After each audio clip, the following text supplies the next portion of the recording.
Time for another 5-minute murder. Sorry I'm a little bit late this week. It's been a crazy weekend. Happy Thanksgiving for all of those of you that are here in the States celebrating that. I know we just passed it this weekend. And so we're going to pick a card. We're going to do a little 5-minute murder. So we got a little Jim Jones. So actually, we don't have anything written on the back of this card. On the Colts expansion, there's actually a little QR code on the back that you can scan, and it will take you to a little thing that'll give you a description. But Reverend Jim Jones, of course, is the leader of the People's Temple. He was, part of the whole Jonestown massacre. And so it is a crazy, crazy story of a guy who was all over the country, really. And he was, bringing people together. He was supposed to be, or at least when he started out, he was a preacher. And he was, at least initially, very Christian. And he would go around bringing people together to build his church. He would start doing a lot of crazy, crazy things. And eventually, it would be really interesting that he would really, really get away from the Bible and get away from, kind of mainstream Christianity, really not believing in any of it anymore. By the time they got to Guyana, and while they were there, he really didn't believe in any of that anymore. He had already said that he was Jesus, and that he was, God on earth. So, he really didn't believe anything that he once purported to believe. When he started out, I think maybe he had good intentions. I think that maybe he was really trying to bring people together.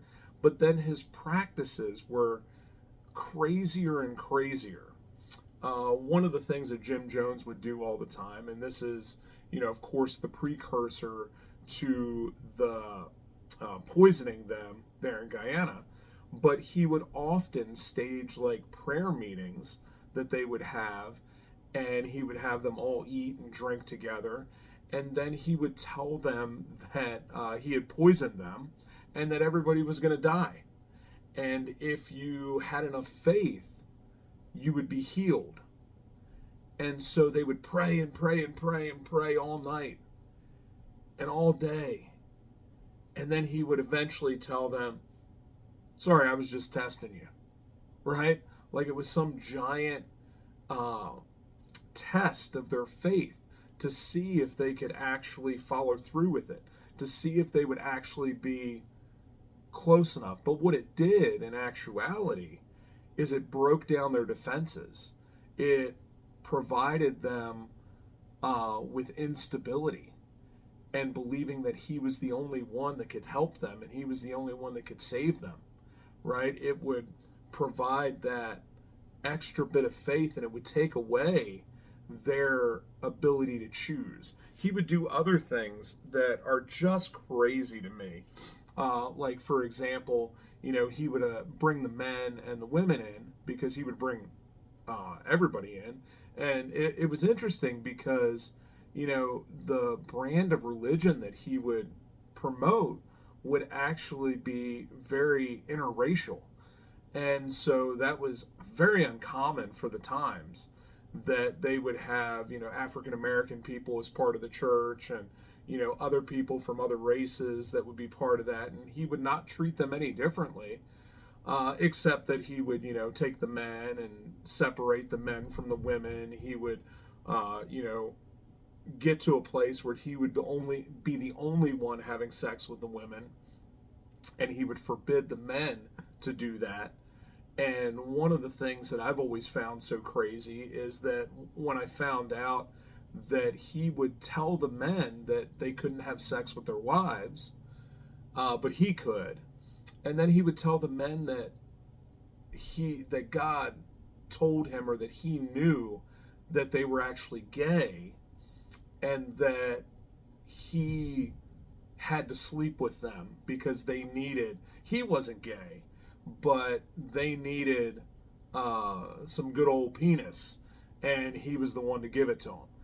I just cannot imagine being a heterosexual male and being able to stay around for that. After that would happen the first time, I'd be gone. It wouldn't even get to that the first time because we would have some serious problems. It's just crazy to me that he figured out a way to control people so much that they willingly would go through that and allow him to do that and continue to do that and then go to Guyana with him. So, of course, once he got super paranoid here in the States and he felt like the government was coming after him, he chose to pack everything up, build a commune in Guyana, Africa, and he would go there with all of his people, and they would, eventually, of course, we believe it's the Jonestown suicide, right? The mass suicide, but it really wasn't mass suicide at all. Maybe the first couple hundred people drank the Kool-Aid or the Flavor Aid, whichever one you think it is, and died. But after that, the other 800 plus people were forced at gunpoint to either take and drink that cyanide laced drink or they would be shot.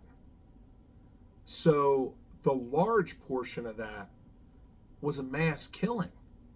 It was not mass suicide there. They didn't willingly do that.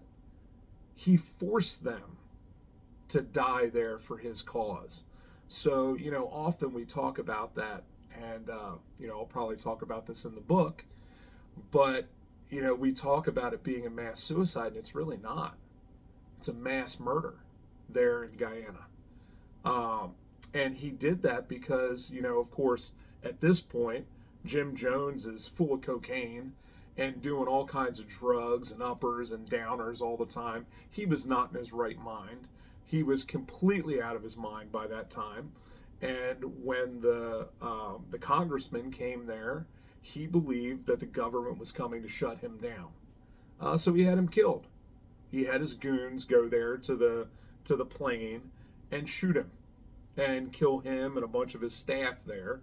And then they went back and they did the final, suicide. And of course, 919 people, I believe, died there in Guyana. And he was not one of the people that drank the laced cyanide drink. He actually ended up shooting himself, I believe, or having somebody else shoot him. So it's just a crazy, crazy story of how somebody could control a large group of people and get them to do just about anything. Of course, there were several people that left before that happened. They saw the writing on the wall and they got the hell out as fast as they could. But there are still cults out there today, right? There are still people out there that are able to do that. I just watched the documentary on the Twin Flames, right? That whole thing that's going on right now.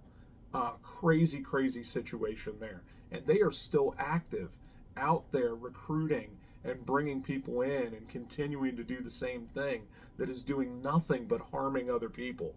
It's crazy. But, keep vigilant and pay attention because there is some crazy shit going on all around us all the time. So thank you guys for another, 10-minute murder.